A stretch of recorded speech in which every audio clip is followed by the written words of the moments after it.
Hoje o nosso quadro desse mês, o tema é sobre coerência.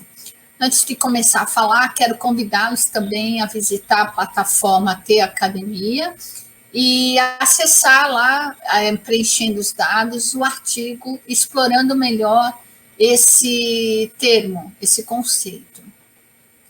Gostaria também que vocês sempre nos acompanhassem, clique aqui na plataforma, se inscrevam lá e também nos acompanhem com as informações, entrevistas que a gente está sempre trazendo no portal do Nomos e Logos. Agradeço a todos pela audiência e vamos lá. O nosso tema esse mês é sobre coerência. E o que significa coerência? Eu gosto sempre de, a partir desse conceito, a gente poder refletir juntos da importância desses termos, como foi os quadros anteriores. Nós já abordamos aqui sobre respeito, já abordamos também a respeito do afeto, que significa a afeição e a importância para a construção do que eu denomino reputações virtuosas integradoras, que geram renda, geram inclusão, propiciam a adoção de políticas que disseminem círculos virtuosos. Isso significa geração efetiva e equilíbrio entre as riquezas produzidas pelo país, por uma empresa, e os recursos que ela disponibiliza para a evolução do bem-estar social. E principalmente para um equilíbrio que tem tudo a ver com esse conceito de coerência que eu trago aqui para vocês, de uma sociedade justa, respeitosa e de um mundo melhor para a humanidade, né? E esse é o nosso desafio, trazendo no quadro e no Nomos e Logos esses conceitos, tá? Então, vamos lá. A coerência, do ponto de vista do conceito essencial, significa a qualidade, condição de estar coerente, ou seja, uma ligação estabelecida, que à medida que ela vai sendo ampliada, ela vai se tornando cada vez mais harmônica. E isso, quando eu falo de uma relação, não significa apenas uma relação entre dois seres humanos, mas uma relação de negócios, uma relação entre organizações, uma relação entre família, entre amigos e indo extrapolando um pouco para um ambiente social onde se destacam inúmeros coletivos. Quando eu falo coletivos, eu não estou considerando coletivos, organizações do terceiro setor apenas. Eu estou considerando coletivos de seres humanos que têm uma causa, uma proposta. Internamente numa empresa, eu tenho diversos coletivos. E cada um desses coletivos falam uma linguagem, tem uma narrativa diferente. E o que o destaca nessa união, seja, por exemplo, na área administrativa, no marketing, são coerências que precisam estar presentes, né? E o que significa essa qualidade? Essa busca desse equilíbrio, para que se chegue à coerência. Coerência também significa, e tem uma interpretação de fusão de coesão, né? E ela só se estabelece através de variáveis virtuosas que passam, como nós já falamos anteriormente, pelo afeto e também pelo diálogo, essencialmente pelo diálogo.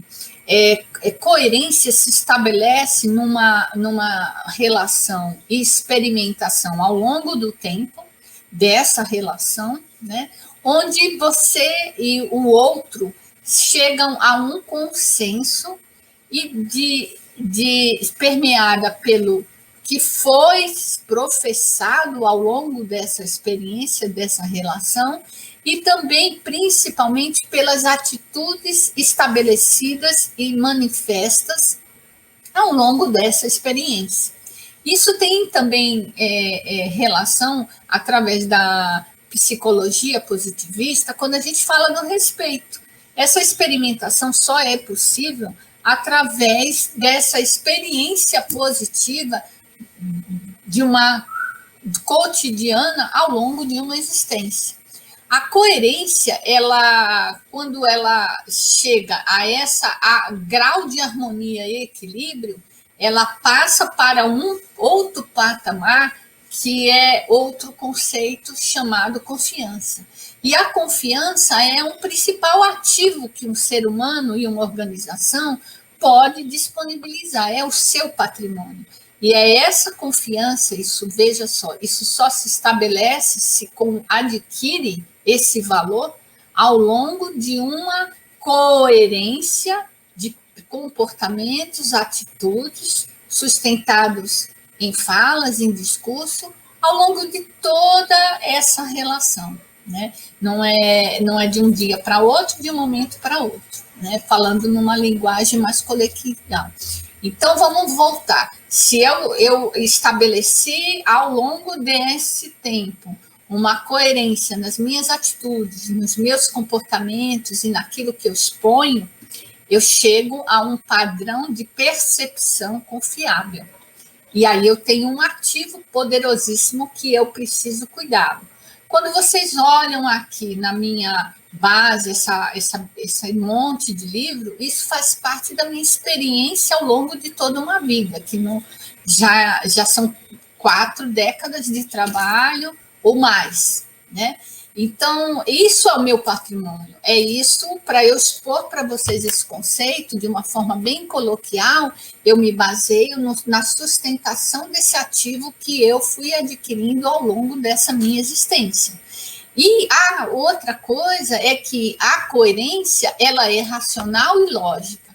Então, nesse processo sistêmico de busca dessa coerência, de racionalidade, de reflexão nas suas atitudes cotidianas em relação ao outro, ela exige um processo, um sistema lógico, quase que matemático.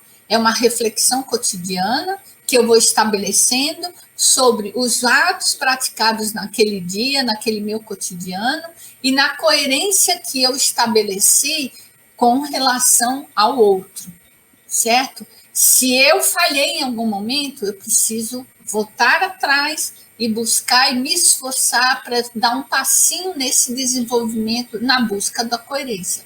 Porque a minha meta, qual é? É a confiança. Por que é tão importante esse processo, esse exercício diário? Porque se eu desejo, como organização, como marca, como indivíduo, como líder, alcançar uma reputação que seja percebida como virtuosa e integradora, eu preciso cuidar, eu preciso regar diariamente essa confiança. E eu preciso estabelecer um exercício, uma experiência de reflexão diária a respeito da coerência.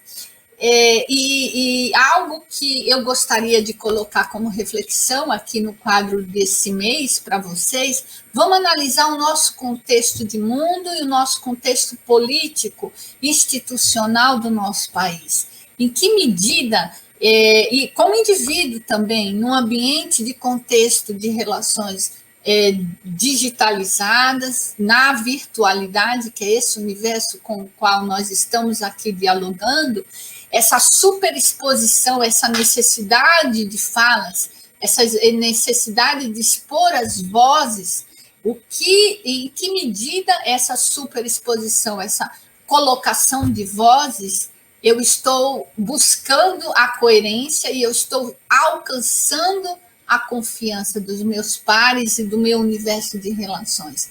Isso, essa superexposição, no conceito básico das virtudes, ela não é virtuosa, ela não constrói coerência, ela não desenvolve, não arquiteta e não almeja a confiança, ela não vai ser estabelecida. Por quê? Por que, Ana Lúcia? Porque as virtudes é humilde, ela é simples e ela é discreta.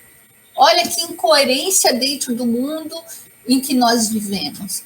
Ou seja, à medida que eu busco essa coerência verdadeira, equilibrada, harmônica, eu não teria, teoricamente, se eu almejo essa reputação virtuosa, integradora, dessa necessidade, dessa prática em excesso de exposição da minha voz ou das minhas falas, dessas relações sem qualidade. Né? Qualidade no contexto, isso é importante eu expor, da virtuosidade, que é o intuito do nosso quadro aqui. Tá? E esse é o meu conceito.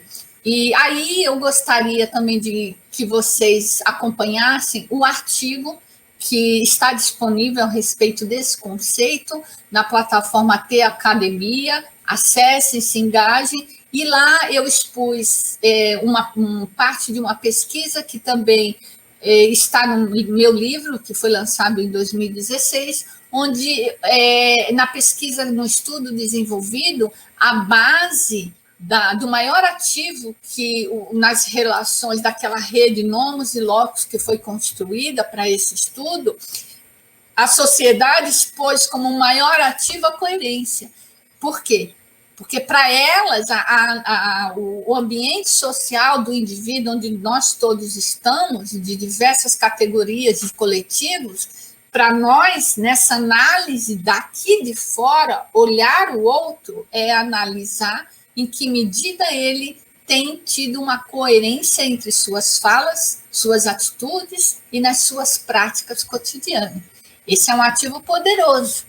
E você, eu e todos nós estamos sendo políticos, empresários, organizações, líderes profissionais, estudantes, estamos sendo analisados pela coerência. Isso é importantíssimo. Então, o mundo deseja a coerência, né? E que nós não temos. Achamos, imaginamos que somos perfeitos e somos coerentes e temos a confiança do outro, dos diversos agrupamentos com os quais nos relacionamos, mas isso é mera ilusão. Antes de ter essa imagem, essa prospecção do que imaginamos de reputável, temos que analisar primeiramente a essência que permeia em nossos atos cotidianos. Então, mais uma vez, eu convido a vocês a lerem o artigo, lá eu exponho algumas dicas e até um exercício que eu também pontuo em alguns programas e palestras que eu tenho apresentado, para que ajude cada um de nós e de vocês a fazer essa reflexão cotidiana a partir desse conceito que eu trouxe aqui no quadro desse mês. E agradeço a todos a audiência e continuo discutindo mensalmente no meu quadro Virtuosidades e nos acompanhe na plataforma T Academia e também no portal Nomos e Locus. Muito obrigado e até a próxima.